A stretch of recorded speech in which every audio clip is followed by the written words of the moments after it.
Most people enter organizing because something hurts. Housing feels impossible. Work is exhausting and unstable. Healthcare is expensive, confusing, or out of reach.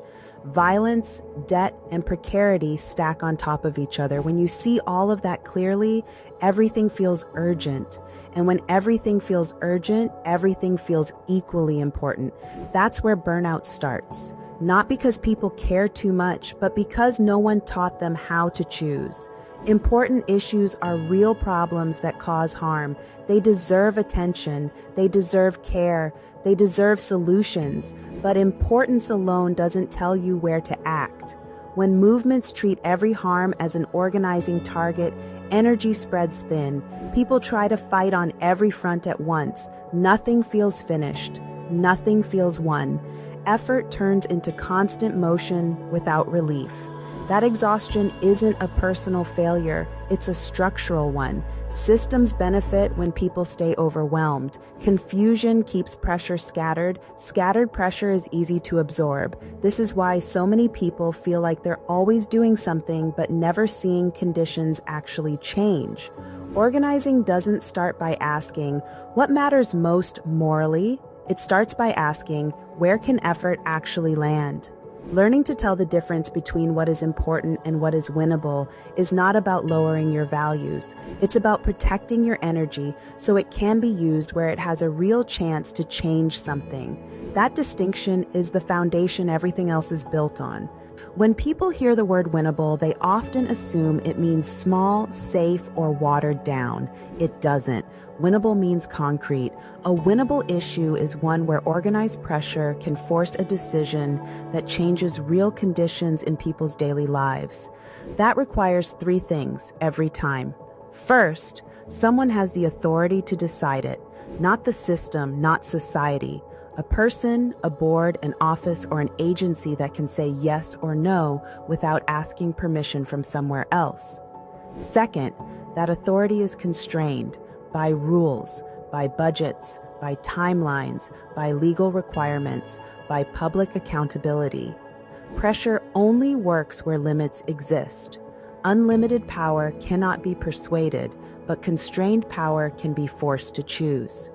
Third, the decision produces a clear material outcome, something people can feel, use, or rely on. More time, more safety, more money, less harm, more stability. If any one of these pieces is missing, energy has nowhere to land. This is why people burn out targeting institutions that cannot respond or demanding outcomes no one present actually has the power to deliver. Power does not move because something is morally urgent. It moves because someone is forced to make a decision they would rather delay, avoid, or deflect. That doesn't make winnable issues easy. It makes them legible. You should be able to describe a winnable issue in one clear sentence. This decision maker can take this action, and if they do, this specific condition changes. Clarity is not limitation, it is what turns effort into leverage. One of the most common mistakes in organizing is assuming that the depth of harm determines the strength of an issue, that the worse something is, the more likely it is to change. History doesn't support that. People have lived with enormous harm for a very long time. Unsafe work, unpayable debt, racialized violence, environmental damage, preventable illness, and death. None of that automatically forced institutions to act. Pain creates urgency. It does not create leverage. Leverage comes from how harm interacts with power. This is where many efforts stall. They organize around suffering itself. Stories, testimony, visibility, those things matter. They help people recognize shared conditions and feel less alone. But on their own, they don't change decisions.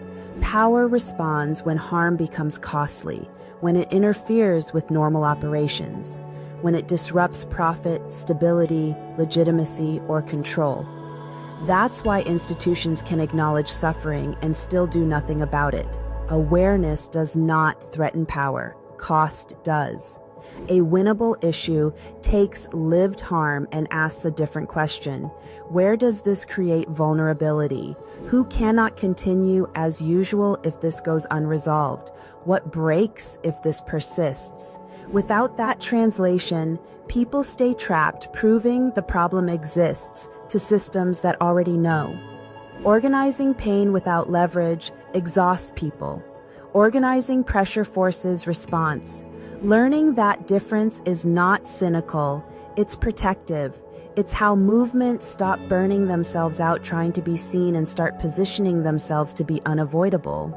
At this stage, many issues feel close to winnable.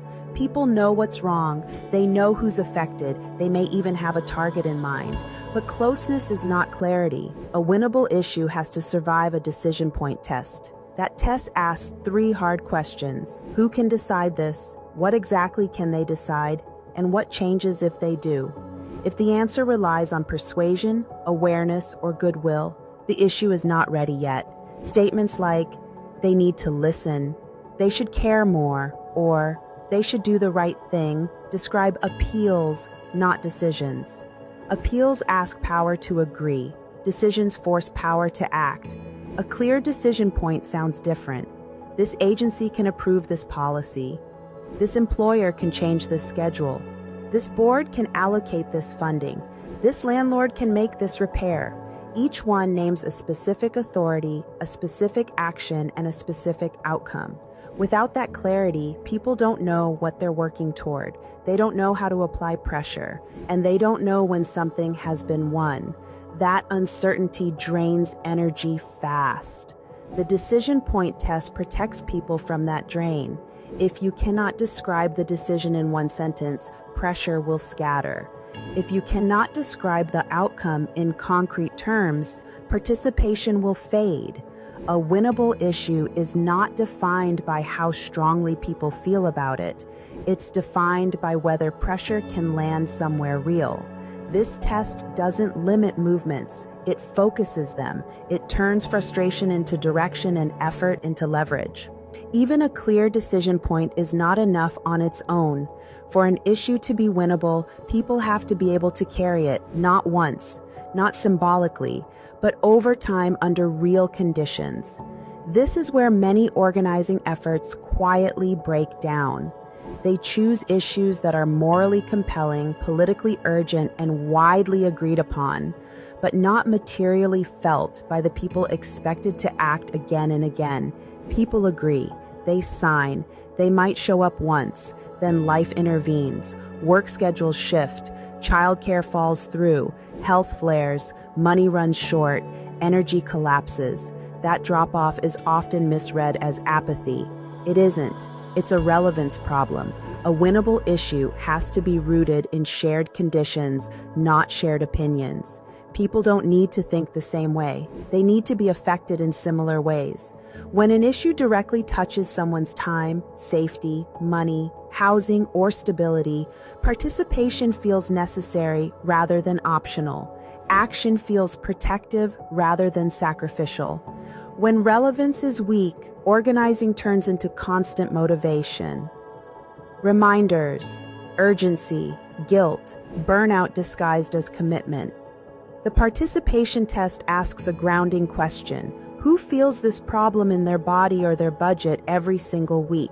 If the answer depends on explaining, persuading, or educating people into caring, the issue is not winnable yet. Relevance does the work that persuasion cannot. It keeps people engaged because the outcome matters to them personally.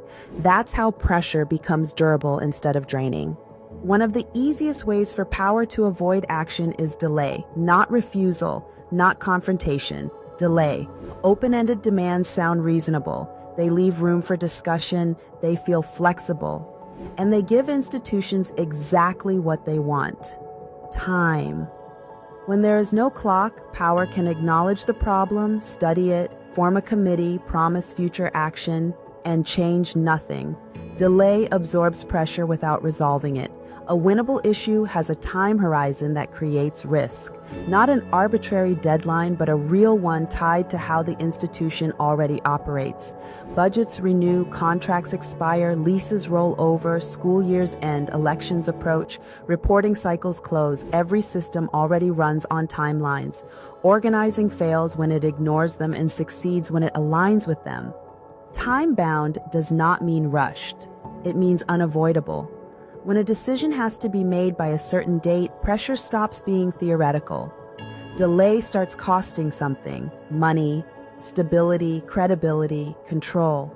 Without time pressure, people are forced to stay urgent forever. That's exhausting. With time pressure, the structure carries the urgency instead of the people. A simple test helps here. If nothing happens by a certain date, what changes for the decision maker? If the answer is nothing, the issue is still too loose. When time is built into an issue, pressure no longer depends on adrenaline or constant attention. It depends on design, and design is what allows movements to last. Most organizing efforts don't fail because people don't care. They fail because issues are framed in ways that make pressure impossible to sustain. One common trap is choosing an issue that is too big. End exploitation. Fix the system. Hold everyone accountable. These are real desires rooted in real harm, but they don't point to a decision anyone can actually make. When the target is everything, pressure lands nowhere. People work constantly and feel morally aligned, but nothing is forced to change. Another trap is abstraction. Language like justice, equity, or dignity matters. It helps name values and shared vision. But values without decisions allow power to agree in principle while changing nothing in practice. Institutions are very good at affirming language while maintaining the same conditions. There's also the trap of too many targets. When pressure is spread across multiple agencies or officials at once, each one can wait for the others to move first. Responsibility dissolves. Urgency fades. Symbolic actions can become another trap. Statements, resolutions, visibility campaigns. They create the feeling of movement without leverage.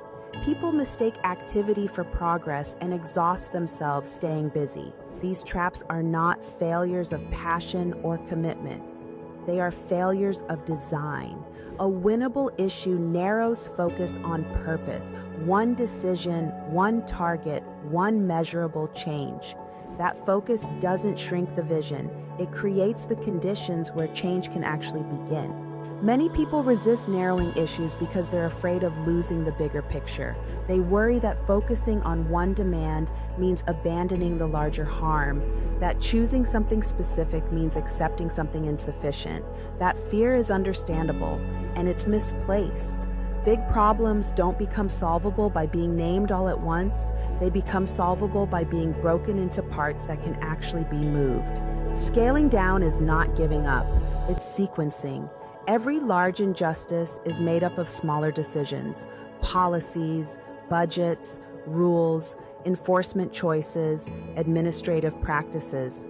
A winnable issue identifies one of those pieces and applies pressure there. When that piece shifts, conditions change. When conditions change, people learn that action works. When people believe action works, capacity grows. That's how momentum is built. Not through slogans, but through accumulation. Movements that try to win everything at once often win nothing. Movements that stack small, concrete wins change what people believe is possible. Each win creates more confidence, more participation, and more leverage. It also creates room to escalate. Scaling works when each demand has a clear decision maker, real impact on daily life, and a visible outcome people can point to. A grounding question helps here. What is the smallest change that would make people's lives noticeably better and prove that collective action can work? That question doesn't limit ambition, it builds it. Because movements grow by making change feel reachable, one decision at a time. Identifying a winnable issue doesn't solve everything. What it does is change the terrain. Instead of reacting to every harm at once, you begin choosing where effort can actually land. Instead of exhausting people with urgency, you give them something concrete to build toward. That shift matters more than it sounds. Because when people experience even a small win, they stop seeing organizing as theory and start seeing it as a tool. That belief is fragile and powerful. It grows when effort leads somewhere real. It collapses when people are asked to sacrifice endlessly without seeing conditions change. That's why winnability comes first, not because other issues don't matter, but because movements need proof that collective action works before they can sustain anything larger. If this reframed how you think about organizing, pause with it. Ask yourself, what issue around me feels important, but not yet winnable? And what would need to change to make it so? If this kind of clarity is useful to you, subscribe and turn on notifications to stay with the series. New videos drop Sundays at noon and Wednesdays at 6:30 p.m. From here, the work gets more concrete. Next, we move into how to map power, who actually decides, who influences them, and where pressure can travel. That's where strategy stops being abstract and starts becoming directional. And that's where organizing begins to feel possible.